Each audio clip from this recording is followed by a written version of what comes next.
Hello! Hi అండి. అందరూ ఎలా ఉన్నారు? Welcome to Gautam vlogs. ఇంకా ఈరోజు మార్నింగే ఇంకా స్కూల్‌కెళ్ళే ముందు ఒకటే హడావిడి చూడండి. ఒకరు పంచదార దోస, ఒకళ్ళు ఉల్లిపాయ దోస అన్నీ ముక్కలు చేసి పెట్టుకొని, ఇక్కడేమో ఒక స్వీట్ కార్న్ ముక్క తినేసి ఎళ్ళిపోయారు. ఇంటి దగ్గర టిఫిన్ తినడానికి ఇష్టపడట్లేదు. అంటే 8కే కదండీ! అంత మార్నింగే అన్నీ తినలేక ఒకళ్ళు కేక్ ముక్క సర్దుకున్నారు. ఇదైతే బత్తాకాయ తొనలు పెట్టుకుంది. ఇంకా ఎవరి బాక్స్‌లో ఆళ్ళు పెట్టుకొని, ఈ బాక్స్‌లో హడావుడి ఎక్కువైపోయింది. ఇప్పుడే ఆటో ఎక్కించేసి వచ్చేసానండి. ముందే పొట్లకాయ తరిగి పెట్టుకున్నాను. ఇంకా మినపప్పు, ఇలా ఎండుమిరగాయ, కరివేపాకు, జీలకర్ర, ఉల్లిపాయ ఇవన్నీ తాలింపు వేసుకొని ఈ కూర వేయాలి. పొట్లకాయని ముందుగా సన్నగా పైన గీసేసి, ఉప్పు వేసి బాగా పిసికి 2, 3 సార్లు కడిగి ఇలా వడకట్టుకోవాలి. ఒక బాండీలో ఆయిల్ వేసి, దాంట్లో చూపించిన పోపు గింజలు వేసి, వేగిన తర్వాత ఆ ఉప్పు వేసి పిసికిన పొట్లకాయ ముక్కలు వేసేసి బాగా మగ్గించాలి. ఈ పొట్లకాయ వలన చాలా పోషక విలువలున్నాయి. పచ్చిమ కూరలంటారు.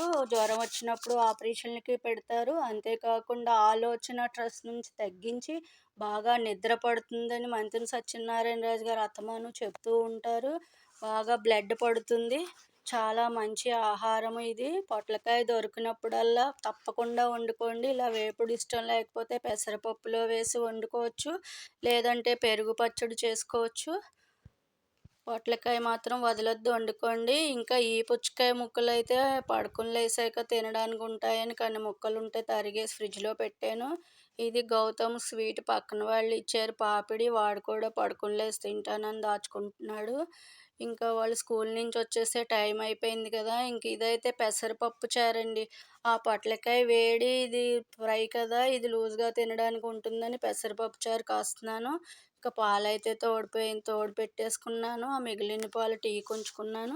ఇంకా స్కూల్‌లో అయితే ఏదో కార్టూన్ టీవీలో ఏసి చూపిస్తున్నారు. ఇంకా ఇండిపెండెన్స్ డే ఆగస్ట్ 15థ్ కదా! వీళ్ళకి రన్నింగ్ రేస్ పెట్టారంట. గౌతము, నానమ్మ నేను సెకండ్ వచ్చాను అని చెప్పాడు.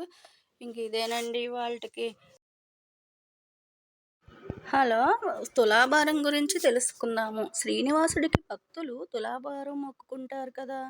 ఇప్పుడు ఆ మొక్కుకు కావలసిన చిల్లర నాణేలు వస్తు రూపేణ ఏమీ తీసుకుని అవసరం లేదు. తులాభారం అనేది హిందువుల ఆచారం. ద్వాపర యుగం నుండి పంచదార, బెల్లం మొక్కుకున్నవారు బియ్యము, చిల్లర ఇలా మొక్కులు తమ మోసుకుని వెళ్ళేవారు.